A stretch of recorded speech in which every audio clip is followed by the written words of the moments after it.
Heartiest greetings to one and all present here. Today, I, Ishika Seth, webinar and workshop coordinator from Elmaster Teaching Solutions, wholeheartedly welcome you all.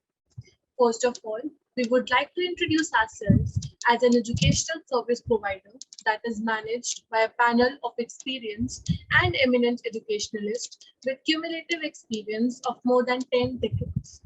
We cater to the individual needs of schools, teachers, students, and parents by providing them the best job opportunities. We also conduct webinars and workshops for the students, teachers, and parents to enhance their learning experiences. We request you to stay connected with us till the end of the session, as a feedback form will be shared with you at the end. You're requested to fill the form to mark your attendance. Certificate of participation will be issued based on that only. So stay with us for an insightful session.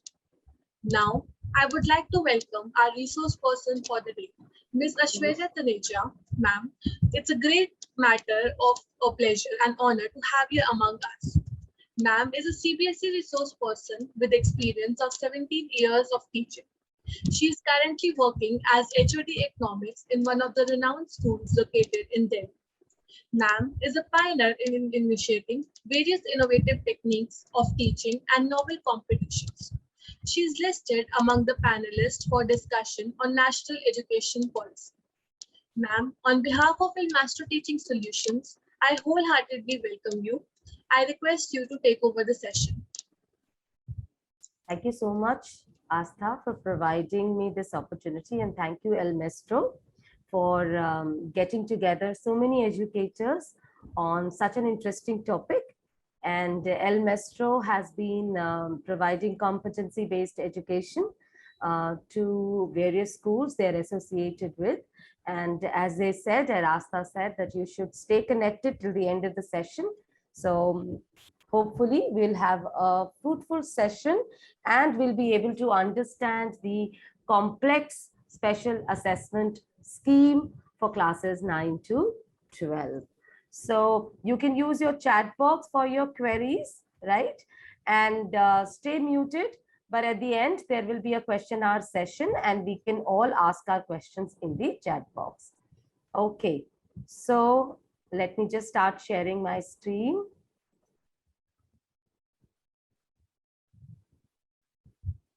And I will open the chat box also so I can see each one of you when you're talking. So minimize this. So just few technical questions. Is my screen visible? Yes, it's visible. Okay, chalo, good. Yes, ma'am, it is visible. Yes, ma'am. Okay, thank you. So we have a very big job at our hand. And as mentors, it is something which has been, told to us suddenly that now we have to do the competency-based assessments. And there is a special scheme of assessment that we all will have to follow. Okay, so let us see, when we are talking about competency-based assessment, we are talking about national education policy, then what is it that we are actually required to do? Because MCQs, we all were aware of. We knew about assertion reasoning based questions, case study questions, but what is competency based assessment and why suddenly so much of emphasis on that? So before we begin with the actual circulars which CBSE has given and we need to implement them, let us start with what do we mean by these assessments and why are they so important for our national education policy. So what is the problem? The problem is the teacher is not trained. The problem is we are required to develop new skills and competency. The problem is that suddenly everybody wants us to be a competency-based educator. So what is supposed to be done? That means a teacher, first of all, the mentor has to be trained for competency-based education, which means she needs to have enough learning opportunities to find out what kind of questions am I going to prepare, Bloom's taxonomy, how am I going to follow it? What is understanding and evaluating? What is analysis? How do I make a case study question? So these are some of the questions which each one of you must be asking yourselves and your peers, that this is a very big problem. Suddenly, we are making a 40-mark MCQ instead of a theoretical summative assignment, which was 80 marks or 70 marks as the subject would be, as per the subject. So the problem is how to manage that. Because under national education policy, it is very important to introduce competency-based skills, because we are talking about 21st century skill learner. A 21st century skill learner requires 21st century skills, which are creativity, let us say critical literacy, collaboration, communication, leadership, innovation. Now, these are all skills which are required for a 21st century skill learner, which means all these learning opportunities which are being provided to the student have to be provided to the teacher too. So let us find an opportunity in the problem that we have all encountered, that the problem is how to implement competency-based education, and the solution is that each one of us is going to be provided with the learning opportunities to find out how to implement this. So what is competency-based learning? So we are talking about assessments here, and that is why you have MCQs. That is why you have fill in the blanks and assertion and reason-based questions. We are talking about a structured approach of learning and assessment, which is directed for the individuals to acquire knowledge and skills, attitudes, and values. That means we are focusing at the holistic approach. We are teaching every skill to the child, because we don't know what job opportunities are going to arise in the future. This is a fact, because we are going to prepare our children for the jobs which have not been created as yet, and we are preparing them for the opportunities which do not exist as yet. That is the question in front of each one of the mentors. So what can we do? That means we need to give them a structured approach towards learning, knowledge, skills, attitudes, and value. Now, that's a whole different webinar, but I wanted to take this topic in brief for you to understand that when we talk about special assessment scheme, why there is so much of talk about it, why suddenly we have two parts, term 1 and term 2. So the reason behind is the national education policy and the implementation of competency-based education. Okay, so you would have come across many circulars related to SUFL, related to competency-based, related to FLN, Foundation Literacy and Numeracy. The reason behind all that is because of the introduction of the national education policy. So I'm going to play a small video over here. Now, I'll not play the whole video, but just to give a little bit of an idea about a competency-based education. Because once you know that, you would be able to design your assessments and prepare your students accordingly. So let me just play, just let me know if it is audible.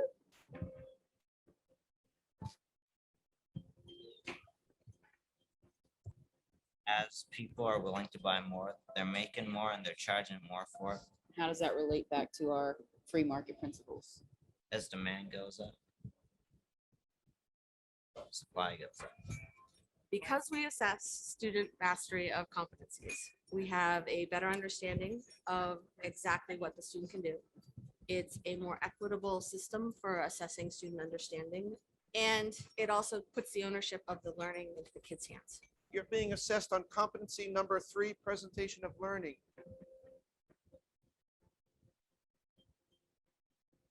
Competency-based learning is the idea that students are trying to meet certain big picture understandings, not complete a bunch of tasks, jump through a bunch of hoops, and average a bunch of scores out. I want to make sure that you guys are aware of the competencies. The competencies are anywhere between 5 to 7 statements that say these are the focus areas for this course. This is what you need to demonstrate that you know to have mastered this course. The most fundamental shift an individual teacher could make is to just take those traditional categories you used to have in your grade book, quizzes, tests, homework, and shift them to the enduring skill sets and habits of mind for your discipline. We're gonna have like 2 of each. And the kids, because that's how they're being assessed, start to think about things a little bit more in terms of the enduring understandings you're trying to get at. Good morning. I'd like you to start working on your project today. It goes with competency too. It is over here on the walls. I think the competency-based approach is better because it gives students the ability to demonstrate competence in a variety of ways. In economic, Right. So when we are talking about competencies, as you saw in the video also, the teacher is very specifically saying competency number 2, competency number 1. That means that these competencies have to be given to the students in advance. And that is what, when you were asked to make annual pedagogical plan, you were asked to write learning outcomes. So I'm going to pick up learning outcomes briefly in the end also, so that when you are assessing your students, you also know what you are expecting from your students. So it's just not enough to make an assertion reason-based question, or it's just not enough to make an MCQ with 4 options. It is important for you to know that what you are assessing your student for. And at the same time, it is important for your child, for your student to know that this is the learning outcome. Once I have completed this particular concept, this is what I'm going to learn in the end. This is a requirement. Every lesson plan, every syllabus, annual pedagogical plan that you make, you need to specify the learning outcomes for that concept. Unless and until you are able to understand what is a learning outcome and what is competency-based assessment, you will not be able to adopt the special assessment scheme which is given by the CBSE for classes 9 and 12, because there are going to be many more circulars which are going to come to us. They are going to ask us a lot of questions. There will be a lot of new changes, and it will now then become a chaotic situation. But if you are aware that, yes, this is the learning outcome, I can assess my students using these techniques, then everything will become much more easier. So these are just CBSE circulars for implementation of the competency-based education. They talk about FLN, they talk about SUFFLE, which is the competency-based assessments in classes 3, 5, and 8. So these are available on CBSE website. You can definitely go through. Now we come to special scheme of examination for 2021 and 22. Yes, so different. You know, every time it was 100% assessment, summative assessments, and now it is term 1 and term 2, or in other words, we can say a semester system. So academic session has been divided into 2 terms, which means that 50% of the syllabus is in term 1 and term 2 has the 50% of the syllabus. The syllabus has been rationalized based on various factors. Now, this has been done by the subject experts. Now, what are those various factors? Number 1, the interconnectivity of the various concepts. Number 2, which are the concepts which require more of analysis, more of evaluative based questions, more of application based questions. Those particular topics have been included in term 1, which is entirely an MCQ based assessment for the students. So internal assessment here now has started playing a very important role. That means it has to be credible, valid, and there should be evidence for every internal assessment that you take in the class. So for classes 9 and 10, internal assessment throughout the year, irrespective of term 1 and 2, it would include 3 periodic tests, which means in term 1, you have 2 periodic tests, and in term 2, 1 periodic test. Student enrichment, portfolio, and practical work. Now, this includes that every student has their digital portfolio. So if I have time by the end of the session, we will definitely pick up the digital portfolio also. So classes 11th and 12th, internal assessment will carry out throughout here. It will include topic of their choice, exploratory activities, practicals, and projects. Schools will create a student profile for all assessments undertaken over the year and retain the evidences in digital format. And that is why the student portfolio becomes very, very important. CBSE will facilitate schools to upload marks of internal assessment on the CBSE IT platform. Well, this is for more information is awaited on how it is to be done. But yes, this is what the instructions so far are. So term 1 examination, you can all take a screenshot. Term 1 examination, a 90-minute examination, 40 marks, MCQs only. It will be held in school if the scenario is conducive, offline. If the scenario is not conducive, yes, it will be online, and 50% of the pandemic syllabus. So as I said, question papers will be sent by the CBSE, right? There will be supervision. Just a second.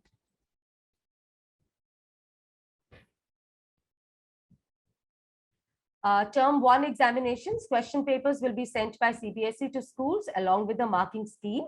And yes, the exams will be conducted under the supervision of an external observer, like always, like the CBSE does. There will be OMR sheets. Now here also, what can be done is, one thing is that after scanning, the OMR sheets can be directly uploaded at the CBSE portal, or CBSE may give instructions to school to evaluate the OMR sheet and then just upload the marks like always. Marks of term 1 examination will contribute to the final overall score of the students. So term 2 examinations, 120 minutes, a 2-hour paper, 40 marks, subjective, mostly subjective. Same scenario, if it is possible, it will be offline. If not, then if it is unavoidable, then it will be online, 50% of the pandemic syllabus. Now here, most of the students have been asking the question, what will happen if, what would the weightage of term 1, what would be the weightage of term 2? Well, it's very simple. It depends upon which exam is taken offline. So if both term 1 and term 2 examinations are online, then of course it will be 50-50%. And also internal assessments will play a very important role. Another is if offline, if term 2 is offline, then obviously the weightage of the offline exam will be more than the term 1 exam. However, there is no clear clarification from CBSE as yet that how much will be the weightage of every term. So in case of the situation of the pandemic forces complete closure of the school and board conducts term 1 and term 2 exams from home in the session 2021-22, then the results will be compiled on the basis of the internal assessment, practical, project work, and theory marks of term 1 and 2, which means the moderation policy will again become applicable like the previous year. Now, so special scheme of assessment for internals, practicals, and projects. Now for classes 9 and 10, the subjects with theory of 80 marks. For each term, the internal assessment is 10 marks, that is 20 marks in total. So for periodic test, 3 marks, multiple assessment, 2 marks, portfolio, 2 marks, and subject enrichment, 3 marks. So this encompasses total of 10 marks. Now here periodic.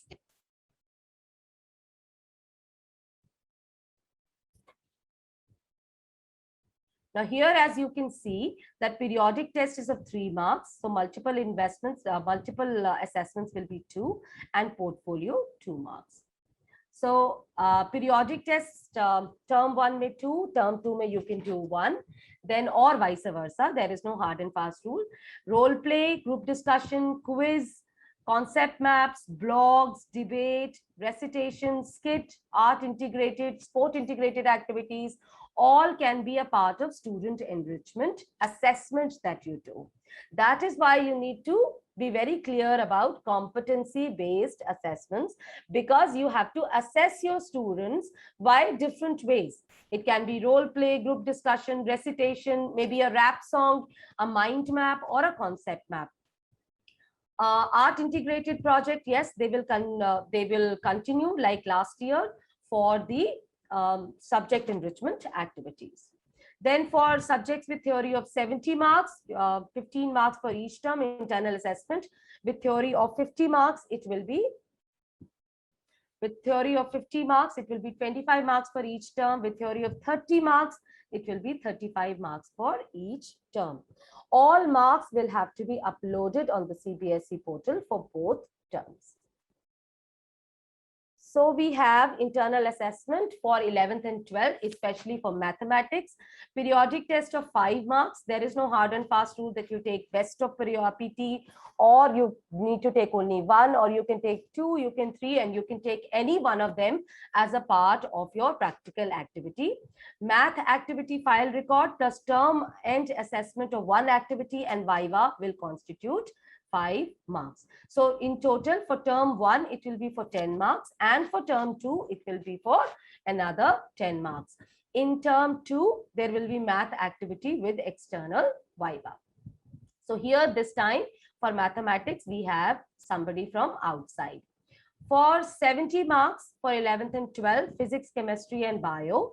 Internal exam by subject teacher by usual procedure like you used to have, Viva voice by the internal examiner. 15 marks for term 1, and internal exam with external examiner, 15 marks for term 2. So total marks for internal will be 30 marks.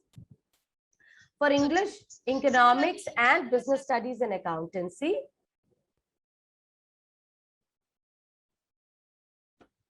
for internal assessment for English, economics, business studies, and accountancy. Let me just open the chat box also. Yeah. So for stage 1, that is, July and September, I'll also give you the schedule also, 5 marks. So in the term 1, basically it is for 10 marks, and it is only with the internal examiner. Whereas in the term 2, there will be an external Viva also. So there can be a lot of activities that can be taken up, which I will discuss with you just now, for the project work also. So there are specific guidelines for project work.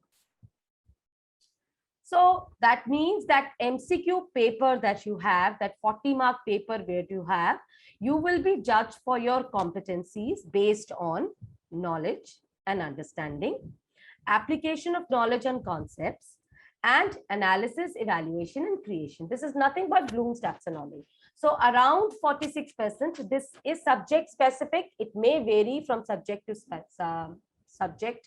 subject, but generally it would be like this. So 46% for around knowledge and understanding. For application of knowledge and concepts, around 20 to 22%. For analysis, evaluation, and creation, around 30 to 32%. So the schools would ensure. Now, as a school, you have to ensure that your internal assessment is reliable, fair, and transparent. There is enough evidence for both term 1 and term 2. So even if the term 1 is entirely internal, that does not mean that the teacher may not maintain the evidence. You have to maintain the evidence for term 1 also, as much as you maintain for term 2.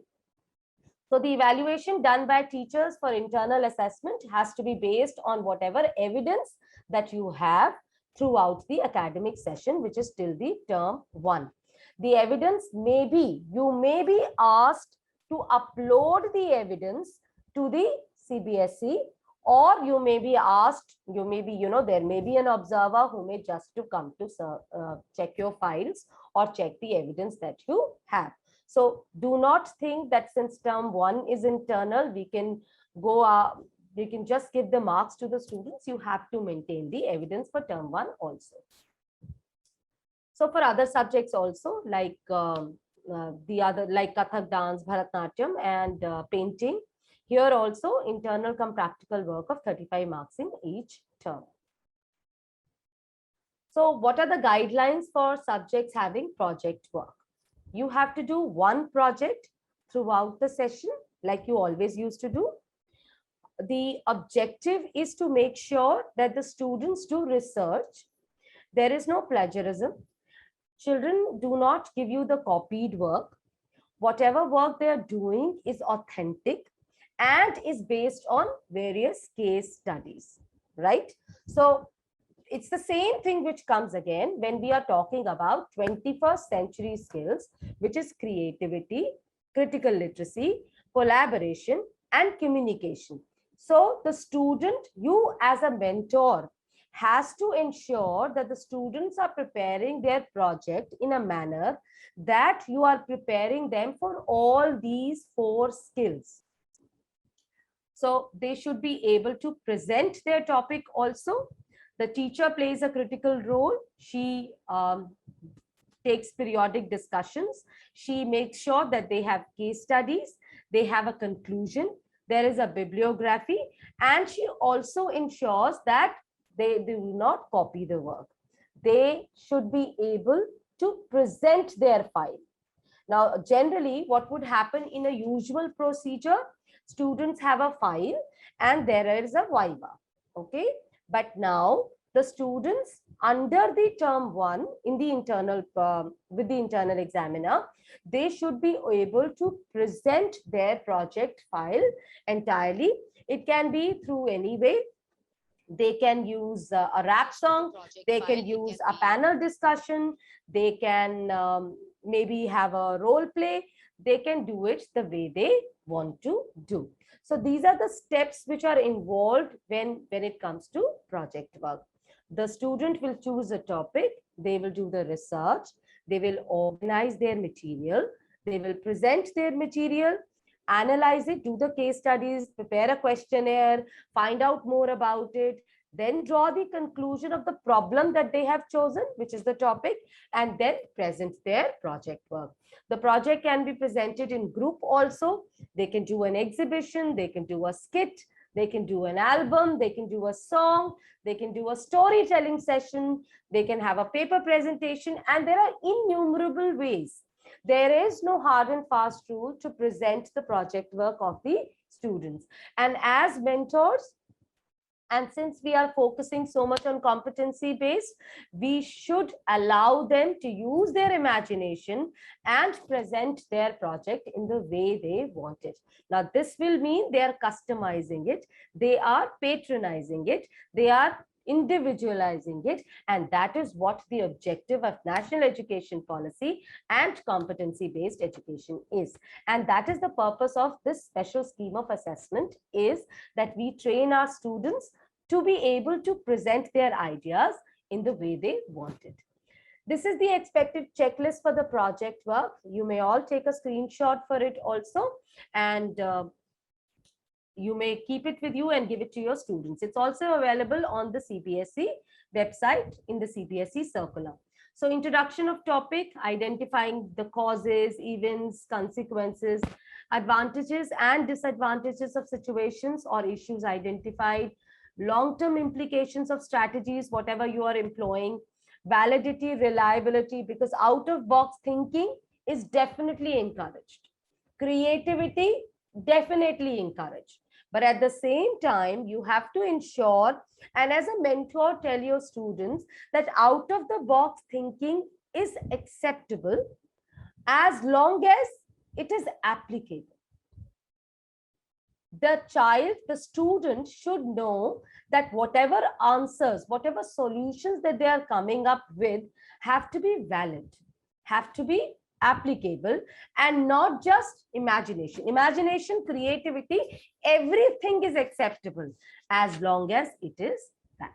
So there should be, of course, like always, the citation of materials referred to in the file in footnotes, resource section, bibliography, etc. So this is the schedule for the internal assessment and assessment rubric along with it. So we can discuss it in detail. That is from July to September. I'm sure each one of you must have done it, but you haven't, then you may start doing it. So you start giving instructions about project guidelines, background reading, discussions on theme, and of course, the students should choose their final topic by now, including the synopsis, initial synopsis. They can be judged on the basis of introduction, statement of purpose, the presentation of evidence, the keywords, methodology, and the data collection. From October to November, that is planning and organization of your project file, forming an action plan, updating and modifying the action plan, and of course, the data collection. But the assessment that the mentor can judge the student on the relevance of the topic, the challenges encountered while collection of the data. Now it's pandemic time. It has become so much easier to collect the data. You can use forms, you can use Google Forms, you can use Microsoft Forms, you can use Flipgrid, you can use Padlet. There are so many ways by which data can be collected. So there is no hard and fast rule. The student need not go personally and ask for a data.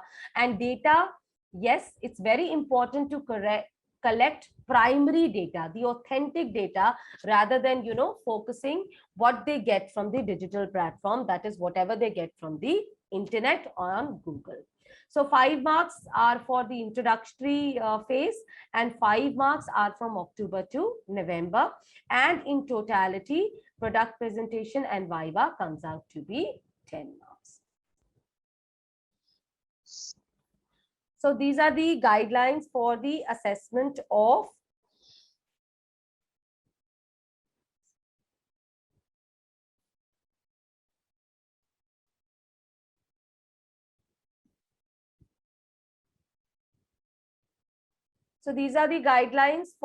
assessment in listening and speaking skills. So for classes 9th and 10th, most of the guidelines are given on the CBSE circular. There are certain parameters that you all need to follow.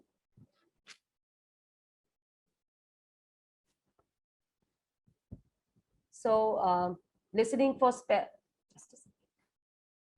so these are the certain parameters that you can all follow for specific information: listening for general understanding, predictive listening, inferential listening, listening for pleasure, intensive listening, and evaluative listening.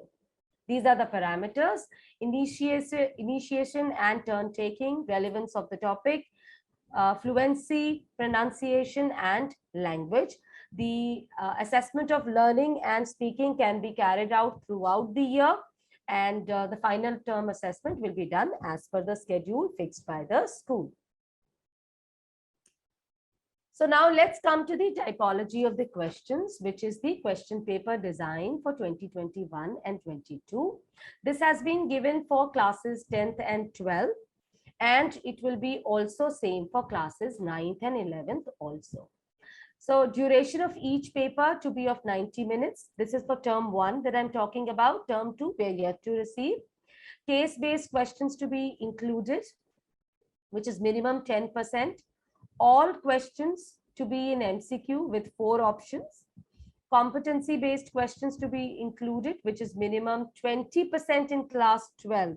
So unless and until we are doing competency-based education, we will not be able to prepare our students for MCQ-based questions, because we'll have to train them to answer those questions. No negative marking, reading time of 10 minutes to be provided, and maximum marks of papers are as follows. So for class 12, of course, 80 marks for English, Hindi, mathematics, applied mathematics, economics, BST, accountancy, history, political science, sociology. Whereas for physics, chemistry, bio, psychology, geography, computer science, physical education, and entrepreneurship, 70 marks. And for rest, it is 30 marks. So this is the question paper design. So question paper design for bio, psychology, biotechnology, geography, entrepreneurship, BST, history. So nothing to be confused of. It was always, we were giving options to the students. There were choices available. So there will be 3 sections, section A, B, and C. Section A would comprise of knowledge and understanding. There will be 24 questions in all, out of which 20 questions will need to be attempted, and format of the questions will be simple MCQs, like based on knowledge and understanding. Section B will be based on application based MCQs, that is higher order thinking skills, that is analysis, synthesis, evaluation, assertion, and reasoning based questions. Here also, there will be 24 questions, out of which only 20 need to be attempted. In section C, there will be case-based database questions, that is higher order thinking skills questions. There will be 12 questions in all, out of which only 10 need to be attempted. So in totality, there will be 60 questions, but the student needs to attempt only 50 questions for these papers, for these subjects, for bio, psychology, geography, entrepreneurship, BST, history, sociology, and economics. The duration is 90 minutes and there will be a reading time of 10 minutes. So 20% choice in different sections and 10% case-based questions to be incorporated in section C. So physics, chemistry, and computer science, same duration will be 90 minutes, 10 minutes of reading time, but in section A, B, and C in totality, there will be 55 questions and out of which 40 will have to be attempted. Now 40 will have to be attempted, which means that there is 1 mark for every question. So I will also do that, what will happen if we have more than 40 questions or if we have less than 40 questions. So section A, knowledge and understanding, a simple MCQ. Section B, higher order things, application based questions, the difficult MCQs, assertion and reason based questions. Total 20 questions, but 16 to be attempted. Section C, case based or data based questions and other higher order thinking skills, and in totality 40 questions to be attempted. So 25% choice in all the sections and 10% case-based questions in section C. So when you are preparing your students for pre-board, when you are setting your paper, it is very important to keep these things in the mind. So this is for all languages. Reading comprehension, 2 passages. Passage 1, 10, 8 to be attempted. Passage 2, 8 questions, 6 to be attempted, and in total 14 questions. Similarly, section B, 10 questions to be attempted, and section C, 26 questions to be attempted.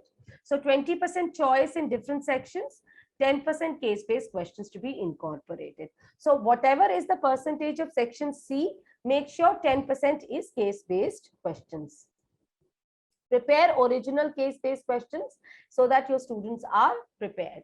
So there can be assertion and reason-based questions, there can be fill in the blanks, there can be matching questions, there can be multiple choice, case-based questions, true and false, all sorts of questions can be incorporated.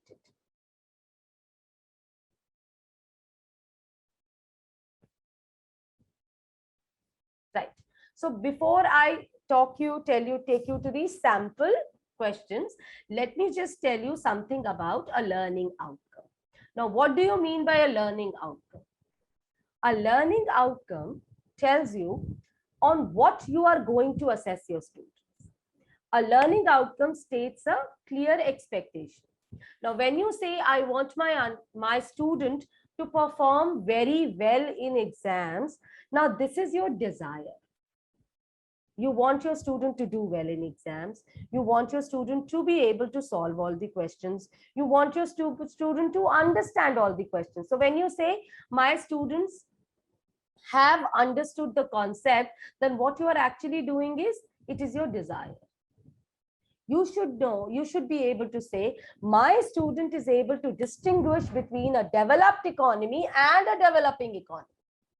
My student is able to make a list of various economies which are underdeveloped, right? So what are you doing? You are making clear expectations so that the learner knows that what is expected out of me when I'm learning this particular concept. So when I'm teaching Indian economy on the eve of independence, or when I'm talking about three sectors of the economy, I know what I expect from my student. I want him to distinguish between the three sectors. I want him to be able to list down the various activities under the three sectors. Also, at the end of the section, I want him to make a bar diagram in terms of contribution of the employment of these three sectors to GDP. Because if the learning outcome is clear, you will be able to assess your student in a similar fashion. So a well-written outcome is written from the perspective of what the learner does and not from the perspective of what you want them to do. So it begins with an action verb, states only one performance. It can be measured. It is measurable and observable. That is, you can give them an assessment.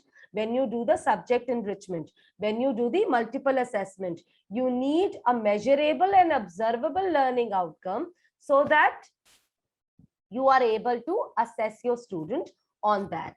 So has a clear answer to the question, how will I and the students know that this outcome has been achieved, is free of ambiguous word, the sinister 16 verbs, which I will just let you know, can be achieved within the time frame and does not dictate content, teaching activities, nor assessment. It does not say कि आपको 10 number का test लेना है, आपको ऐसे आपको questions देने हैं, आपको ये वाले क्वेश्चंस पूछने हैं. No, assessment is self-paced, based on the learner. And since as a teacher, as a mentor, when you know what are your learning outcomes, you are able to assess your student accordingly.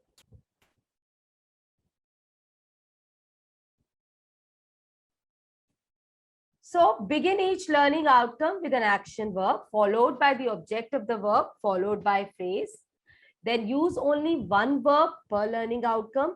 Learning outcomes must be measurable and observable, and they should be capable of being assessed.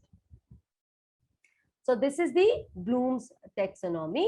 We are not asking about learning, knowing, understanding. The child is able to understand the verbs and adjectives. The child knows how to write a letter. The child has learned the concepts of science. This is not the objective. This is your desire. But learning outcome is what is measurable and observable. So these are the verbs that you need to use when you are writing your learning outcome. Limit it to 6. Do not go beyond 6. Make it minimum 3 so that you are able to assess your students based on those learning outcomes. So it can be define, list, state, identify, and name. The student should be able to explain, predict, interpret. They should be able to modify, demonstrate, solve, apply. Your student should be able to differentiate, very important, compare or contrast, justify, evaluate, judge, and highest of all, create, design, and develop.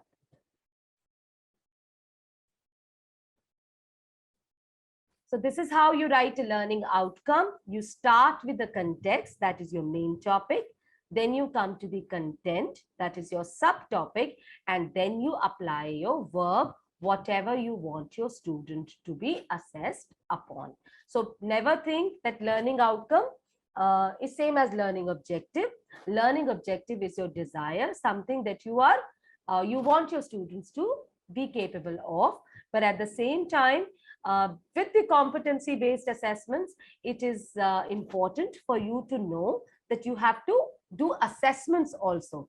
And by assessments, I'm repeating it again, I do not mean by assessments that you give them a periodic test, you give them a paper and pen test. By assessments, you have so many, so many activities that you can do with the students. Like I told you in the beginning, you can do sketch, you can do role play, you can do storytelling, you can do panel discussion, you can have a quiz with them. So focus on assessing your students based on such activities.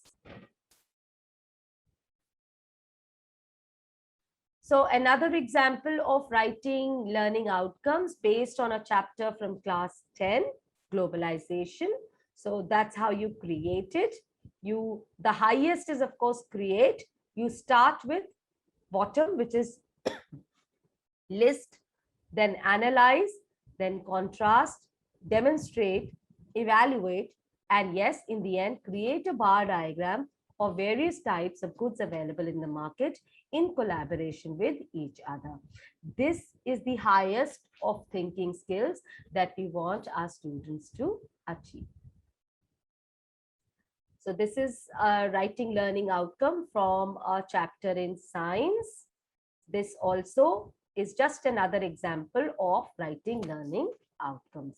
Because unless and until we are writing, we are doing with the help of, we are assessing them, we are writing learning outcomes, and we are sure about what we expect out of them, then only we'll be able to assess them. This is something like GPS, something like global positioning system, that you ask Google Map and you want to reach a particular destination, and in advance you're telling that this is the destination that I want to go to. Similarly, learning outcome do the same thing.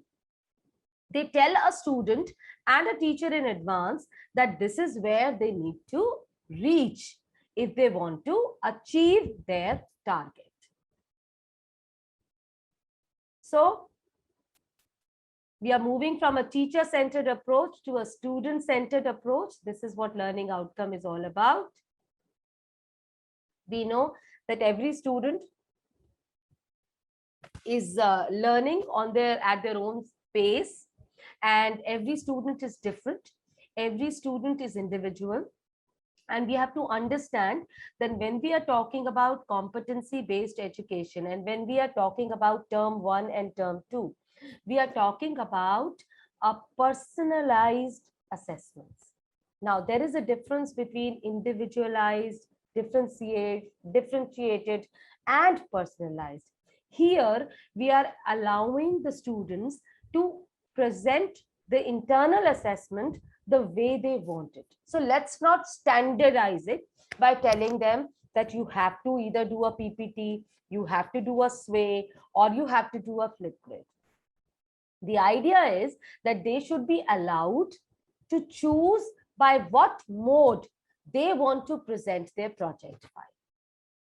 That is the objective of term 1 and term 2 for internal assessment, and that is nothing but a progression towards competency-based assessments. So as we all know, we do not want a monkey and an elephant or a fish or a dolphin, everybody to climb, everybody to progress at the same pace. There is every child is special, every child is different, and we have to focus on personalized learning and not just differentiated and individualized learning. So when you are framing your assessment strategies, ask these questions to yourself. How do I communicate to students that I value their questions? How will I ensure that students have sufficient time and space to formulate questions? How can I support my student questioning and move them towards greater autonomy? That means, how can I make sure that they know that this is by the end of this lesson, this is their learning outcome whenever you are making your questions. So make sure when you are framing your question papers, you should ask these questions to yourself, because have you taught your student, do your students know that they are being judged, they are being assessed for which competencies? Do your students know that they are being assessed for creating, analysis, evaluation, remembering, understanding? Have you communicated these parameters to your students? If you haven't, please do so. Because it is very important for the child to know that these are the competencies for which I am being judged, I am being assessed for. Have I given them enough training so that they are able to answer the case-based higher order thinking skill questions? This is a question that you need to ask yourself. So these are the benefits. Of course, effective course design, effective assessment of learning, better time management, improved communication, and a better teaching experience, because as a mentor, you are aware about where you are going, what is your destination, how are you going to observe your students, which are measurable and observable. So these are the benefits of learning outcomes for teachers. Now, these are the certain strategies that you can follow for teaching your students so that you can integrate them while assessing your students. There is podcasting, there is art integration, then there is sports integration, there is crossover learning, there is collaborative argumentation, where we solve a mathematics problem together. What can be the solution? There can be context-based learning based on real life situations and fictitious examples in the teaching environment. This I just wanted to take in brief because it was in the some of you had asked this question. So, but this means another webinar for all these strategies. But just in brief, I wanted to take that you can, talk to your students about their real life experiences. You can talk to your students about, collaborative experiences, and of course, context-based learning.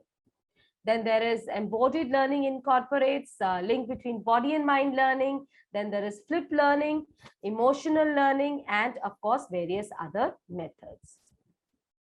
So let me just share a small video with you in the end, and then I will sign off, and the chat box will be open for the questions after that. Unless and until we all collaborate, unless and until we all rise to the occasion, unless and until we start thinking about competency-based education as part and parcel of what we are going to teach our students, nothing is going to happen. As a mentor, do not consider these assessments as something which is alien to us, something which we had not been doing for so many years. These are here to stay, and these can only be successful if we collaborate with each other. So just a small video on collaboration dedicated to each one of you, because together we all can achieve the objectives of national education policy.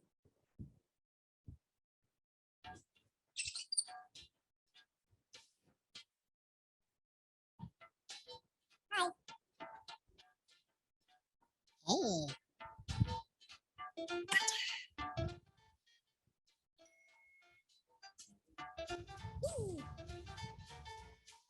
Oh. Mm-hmm.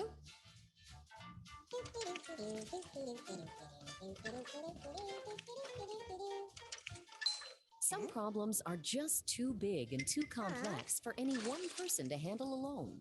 For these challenges, we need to collaborate. But what does that mean? Collaboration is more than just working together with others. To really work together effectively, especially when resources are tight, we need to invest in good collaboration. Good collaboration means sharing the responsibilities, risks, benefits, and the credit. Good collaboration also means that everyone who is involved works toward a common goal. To do that, we need to know our limitations. Leave our ego at the door. Keep an open mind.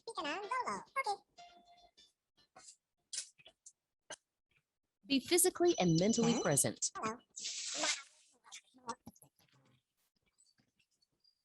Ensure everyone has an equal voice. Invest trust to get trust.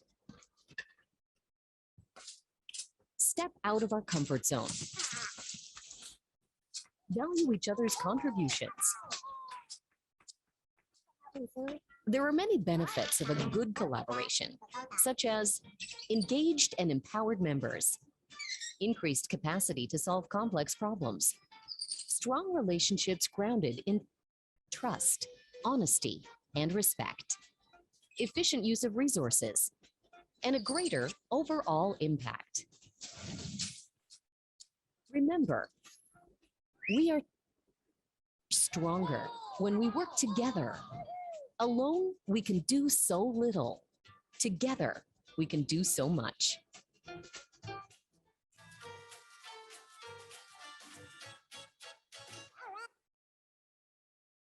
Well, alone we can do so little, and together we can do so much. So thank you all for being here, and I hope I have been able to clear most of your doubts. The chat box is open. You can ask your questions in the chat.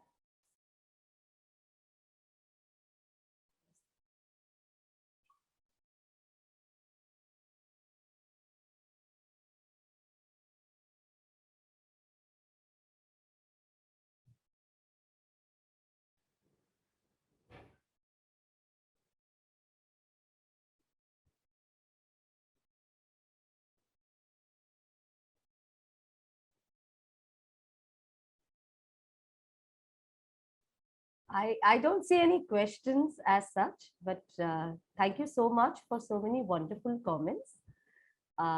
Thank you, Aditi. Thank you, Shashi. And thank you, Parminder. And thank you, everyone.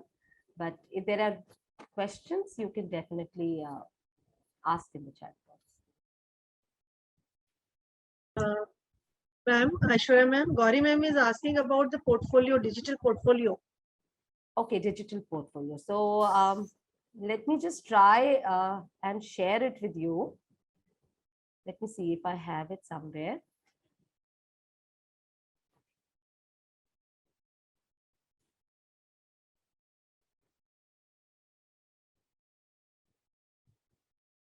I had made it for some other school, but let me just see if I can show you how to make a digital portfolio.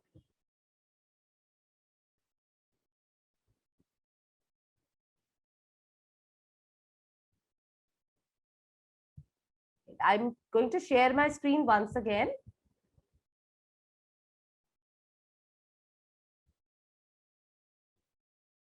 And I will show you how to make a digital portfolio. Yeah.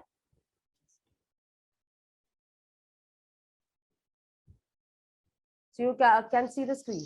How to make your digital portfolio. Step 1.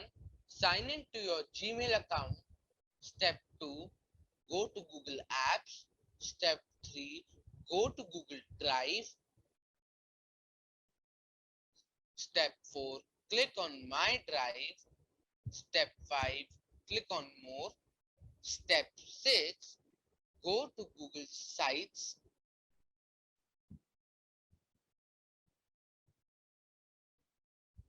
Now here you can insert text box, images, links, Google Docs, Google Map, calendar, YouTube link, Google Forms, Google Sheets, and etc. You can even add pages for different subjects and terms. You can even customize your portfolio. And once you are done, you can share your portfolio with teachers for assessment. Right. So this is a very easy way of making a portfolio. Every child should start in class 10th and 12th especially, even in class 9 and 11, they must start making their digital portfolios through this method. It's a very easy way of making a portfolio through Google Sites. They can even use Flipgrid to make their portfolio also. That is also an interesting way. They can use Sway also. But here at Google Sites, it becomes very easy because then you can, add in your links. You can continue to add your your answer sheets. You can add in your the activities that you have done. You can even add your project file. So this is something which everybody should go for. Ma'am, Shashi ma'am has a query that is the portfolio required for class 12 also? Not exactly it is required for class 12. It is basically required for class 10. But there is no harm in asking class 11th and 12th students, because when they're applying for foreign universities and for internships, it is always better to have a digital portfolio which has all their work at one place. So there is no harm in asking class 11th and 12th also to follow this digital portfolio. Thank you very much. Ma'am, Kausalya ji is asking, do you have any project for applied maths? Yes, there is a project for applied math, like I discussed. Yes, the projects are there. It's a similarly to mathematics. Similar to mathematics, the internal assessment, the mathematics file that you have. Okay. Teachers, if you have any other query, do ask in the chat box. Otherwise, I could not see anything else, ma'am. Somebody has asked that please share rubrics to assess portfolio. The rubrics are made by the teacher herself. Okay. You only know that if you have to give 2 marks to this particular activity, then since you know the learning outcome, since you know that what I am assessing my student for, I am assessing my student for data collection, I am assessing my student for the quality of questions, I am assessing my student for presentation of the topic.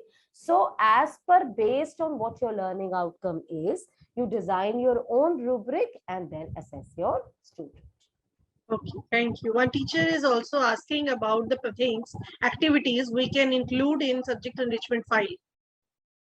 There are so many activities. I think I mentioned that in my PPT also. You can do role play, you can do skill, you can do skit, you can do a panel discussion. There are so many activities that can be done. Debates. There is no hard and fast rule that you have to do only the activities which have been listed here. You may go ahead, plan your own activities. Vanita Singh ma'am is asking, can we continue with class 9 portfolio in the class 10 also? No. Can we have the same? No, you need to have your own portfolio in class 10. Okay. Class 9 is different. No, you cannot continue. Because I think all the queries are being addressed. Anything else, teachers? Feedback. For class 12, they are asking project work for class 12 can be digital or only hard copies required? Well, we are yet to receive any formal notification on that. But as far as term 1 is concerned, for wherever there are files, you can have a digital copy. But for term 2, we'll have to wait for the instructions, because it has been said that the project file can be presented by the student in whichever way he or she chooses. So we'll have to wait for term 2, but yes, for term 1, you can have a digital copy. Okay, ma'am. Richa ma'am is asking about the science marking scheme. So I think it's there on the CBSE website. Yes, it is there on the CBSE website. So Richa ma'am, you can check it from there. In case you have any query, please feel free to contact us. We will help you. Right, Richa ma'am? Thank you very much. Ishika? Thank you very much, ma'am, for such an insightful session. It really clarified our doubts related to special assessment scheme.